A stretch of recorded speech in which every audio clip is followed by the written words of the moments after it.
how do you cope with your schedule? It seems like you don't get a minute in the day. I don't. I don't know if I should say this. No, I will. Okay. It is tricky and it's not. No, it isn't all men that do this, but it does seem to only be men that do this. We sort of had this world's strongest man call at quite last minute. I'll be in my sunnies with my drinks. I'll be happy as anything.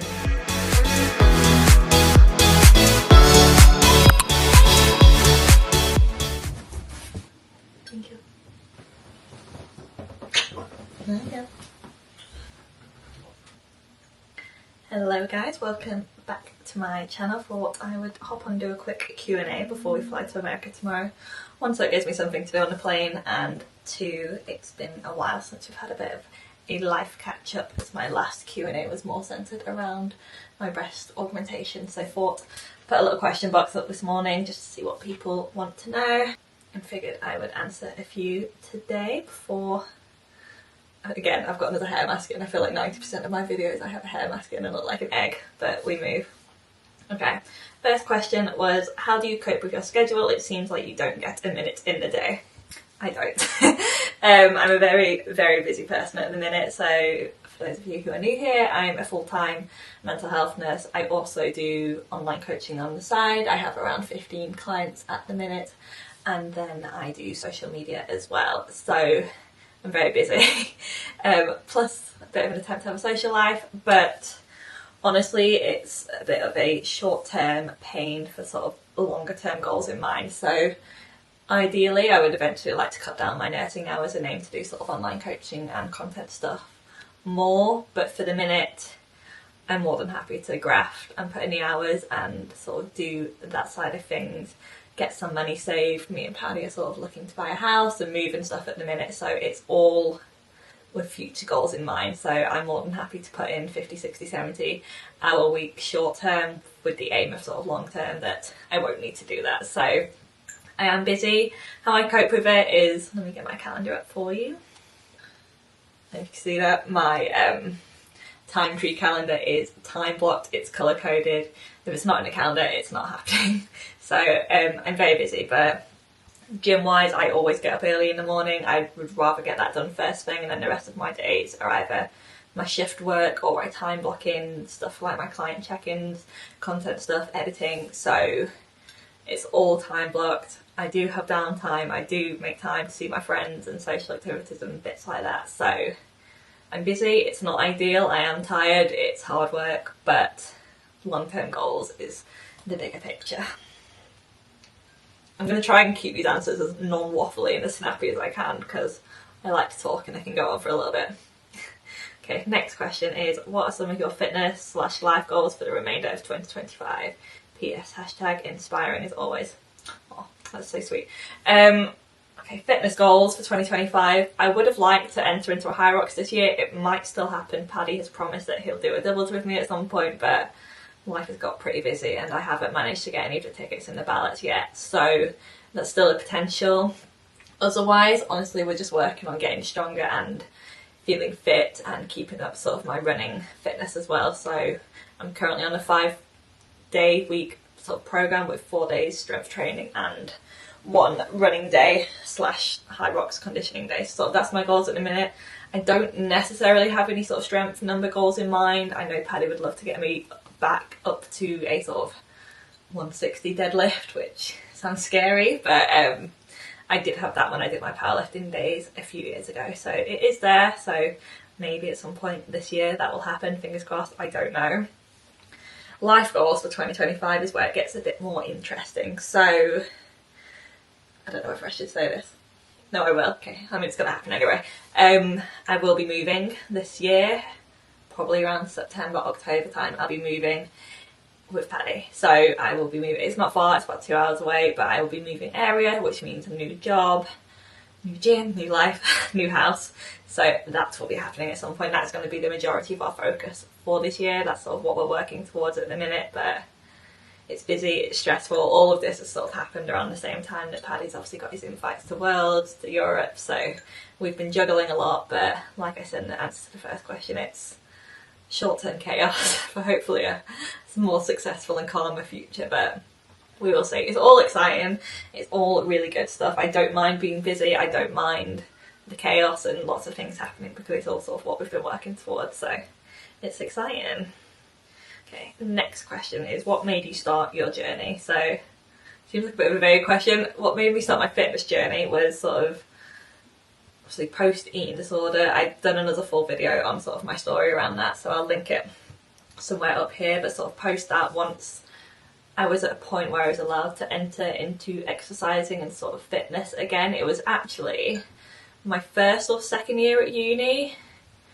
A friend of mine had basically encouraged me to come along to the university powerlifting and weightlifting club, which I'd never done anything like that before, so I went along for a session, and the sort of rest was history with it. I really got into the strength training side of things. It was never something I particularly done before, and I really enjoyed sort of getting stronger and getting more confident around weights. So that was in about my second year of uni, and after that COVID hit, so I was back to sort of doing home workouts, which is when I started up my Instagram initially and just started recording home workouts, and basically it was just a tool to keep me accountable, and I enjoyed posting the content sort of during COVID, during lockdown, and yeah, it sort of kicked off a bit from there. Got some traction behind it, got some following, and I've loved doing it ever since. So I've been very grateful for the platform and the opportunities that have come from it. And also, after mentioning sort of in my other video as well, sort of having fitness there and sort of being able to utilise food towards getting stronger and getting healthier rather than being smaller was always such a driving factor for me. So that part of the journey, getting into strength training, has always been such sort of something that kept me going and initially got me started as well. It was all very exciting, so it's definitely something that I sort of thrive off, and sort of being able to push my body, see what it can do, getting stronger, all of that. So something I'm very glad I did. I'm very glad I went to that initial session at university, because here we are. Next question was, how long have you and Paddy been together, and what a great couple you are? Thank you. So I think a lot of people think we've been together longer than we have. We've only been together around 6, coming up 7 months. But it feels like we have known each other for a long, long time. It was just one of those things where we met and just instant comfortability and best friends basically, which is really cheesy, I know, but it's true. So we've been together 6 months. It might seem quick that we're looking to buy a house together and move in, but honestly, it feels right, and we both just sort of want to be together. We're not vibing with the distance, so we don't have to do it, so why not? There was another question for us too. What's it like being in a relationship that so many people have an opinion on? It is tricky and it's not. So we're both quite good at being in our bubble, and we're both just so happy and have the best time with each other that what other people say and what other people think doesn't impact our relationship at all. It doesn't really get us down. It doesn't affect our dynamic. We don't let sort of outside noise come in. That being said, we both are quite active on social media. People are always going to have something to say. It's just one of those things that when you are putting your life out quite publicly, that you're going to attract some negative comments. Granted, it's alongside a lot of positive comments, and the support we get as well is unreal, so we're very appreciative of that, but that's always going to come with sort of negative comments as well. But in terms of how that impacts our relationship, it doesn't. Like, if people are coming for me, then Paddy has my back. If people are coming for him, then I have his back. It's just, we trust each other like an insane amount, so we're not going to let some silly troll accounts or some negative comments sort of bother us. And if there are days where maybe one of us is struggling a little bit more and those comments do start to get to us, then we just talk about it, but it doesn't get to us. It's just one of those things we accept, that if we do want to post our relationship online publicly and we are seen in public, then you're going to have those comments as well. But just communicate, just trust each other, and let people say what they want to say. It's your relationship at the end of the day. It's just us two, not them. But we're very happy, and thank you for all the nice comments that everyone says as well. It is really appreciated. Someone's asked, do I still struggle with my eating disorder thoughts? I'd be lying if I said no 100%, but I would say I'm like 95% good. And I've been recovered for, God, 7 years now, I would say, and haven't struggled with my binge eating in around that time as well. So I do feel in a really good place with it. I feel that I'm not fixated on my weight and sort of those old thoughts of control and worrying about everything. I'm definitely not there anymore, but I'd be lying if I didn't say that noise and those thoughts in my head around food were 100% gone. So there are days where if I'm struggling with my body image, or I'm just tired, or stuff that I'm not like maybe overthinking my next meal, or like overthinking, oh, I didn't go to the gym today, or that workout wasn't as good, so maybe I need to like overcompensate with food and stuff like that. I'd be lying if I said I didn't still have those thoughts every now and again, but I don't let them actually impact the behaviour. So the thought is there, but the action doesn't follow it. So I'm at a point now where I can get those thoughts, and I'm able to sort of think about it and rationalise it, and then not sort of follow through with it. So it is a really nice place to be in, to be able to sort of have that food freedom and to be free of all that sort of guilt and control around that. And I'm so lucky now to be in the position that I actually support a lot of my clients with binge eating and sort of emotional eating, and sort of trying to work around those emotions attached to food and sort of good and bad foods like that. So I feel really confident in that I'm in a position now to sort of help others do that, and actually have a lot of positive feedback and feel like I'm helping them as well. So yes, I still have the thoughts, but no, I don't let them impact me anymore, and it's not sort of a struggle for me. It's not something that I battle or I sort of have the effects of. It's just a thought, and I move on from it. So it is possible. It's scary because I know how loud that noise can be, but it will go away with the right help and time. Okay, I will do one more question because I was telling myself that I'm not going to ramble on for too long, and I feel like we're already at like 15 minutes. So do you feel confident running alone as a woman? So this is something that is an issue, I know, for a lot of people, and unfortunately is still quite present with women running at any time of day in whatever outfit they're wearing. Not that it should make a difference, but people being catcalled or beeped or heckled or whatever it is, sort of unfortunately is still quite common that women are getting these comments and are getting these behaviours when they're out running, which there's just no need. Like, it's annoying. But personally, I do feel safe.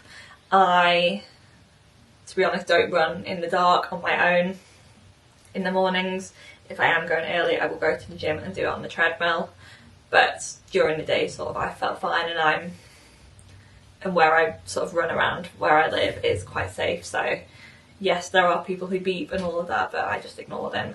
And also, actually, when I go on holiday, so I went to Egypt last summer with my friend Becky, and I would go out running in the morning, and I just be aware of your surroundings. So I ran with like one headphone in so I could hear stuff, and I would just stick to safe routes or stick to routes where there's a lot of people around and stuff like that. I wouldn't go sort of running somewhere that I don't know on my own, and I wouldn't go running in the dark without like protective gear. So just make the right adjustments. We shouldn't have to sort of do all these precautions, but unfortunately it's better to be safe than not. But I know, I think it's Lily who works for Gymshark, she does the women's evening run club, which is a really good movement as well. So you can join run clubs, run with a friend. But it is scary that we have to go through this, and we shouldn't have to. And I know there's always going to be comments saying like it's not all men that do this, and no, it isn't all men that do this, but it does seem to only be men that do this. And it's not fair, because I'm sure a guy can go running at any point of the day and feel safe, whereas we don't necessarily. But just make sure you're looking after yourself. Go with a friend, go run on the treadmill in the gym, which I know isn't as nice, but if you need to do that in order to feel safer, then it's what you have to do.